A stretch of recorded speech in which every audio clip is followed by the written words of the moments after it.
where others can come in and have a value exchange to experience that culture.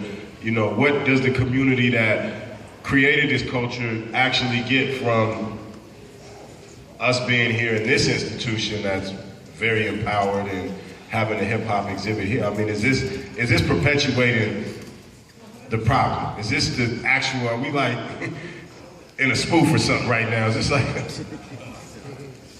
is this a Dave Chappelle sketch? You gotta talk to me, y'all. You know what I'm saying? What's going on? Well, how do you feel about that?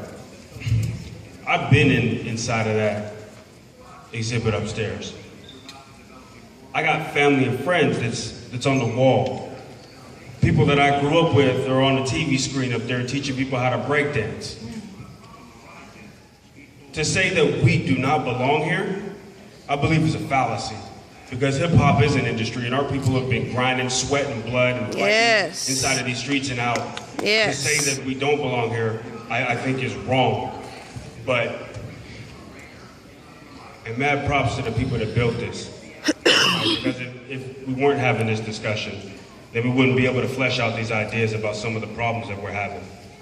But I think it does come back to what we've been listening to you two say, that a lot of it comes down to self-determination and being unapologetic and making our own way.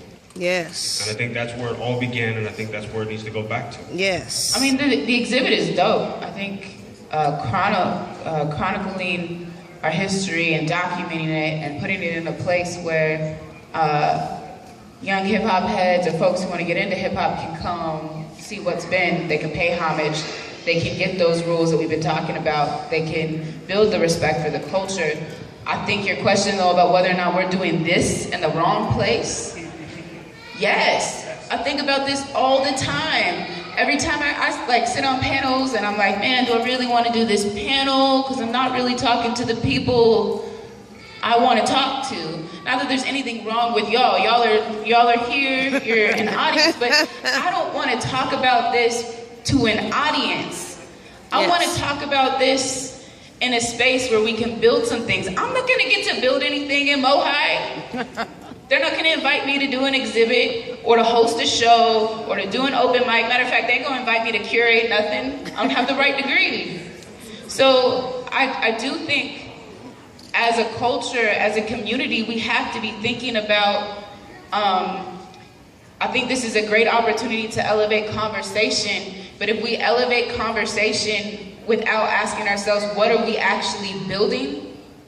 Our resources from MOHAI to come see this exhibit, coming down to Langston for us to be able to build a similar exhibit in our neighborhood so our kids can walk from Washington and walk from Garfield and go take a hip hop class and go experience their history in their neighborhood. If that's not happening, then this is exploitation. And I don't say that as like y'all are wrong. I'm not waving my finger at you. But what I am saying, I think the solution, part of the solution to this is when we are invited into spaces like this, that we negotiate.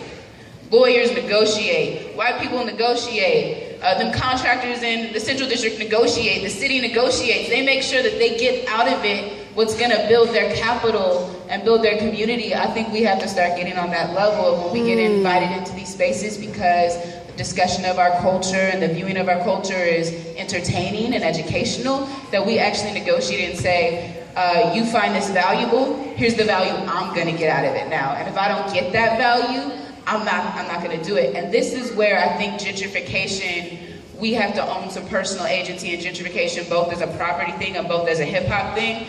When our neighborhood starts to go and they start buying up property, there are people who still own their homes. And instead of holding on to their home, they sell it. Because suddenly my home is worth a lot more, or I can't afford the property taxes. And we don't come around each other to make sure people can keep their homes. Or Fair Cafe and Gallery, where we used to keep the Cornerstone. When property taxes on Capitol Hill went up too high and the gallery could not sustain itself, we didn't rally around and say, I'm gonna give $5 a month to this space because it means that much to me. I think we have to start really thinking about, if places like this are going to benefit off of our culture, what are they going to give me in return? And I have to credit Amir for helping me think like that. And his conversations with Macklemore about this song we've had to ask ourselves as we participate in this process, what does this actually build for us? And if it's not building for us, then why am I doing it? So I think you ask a really important question.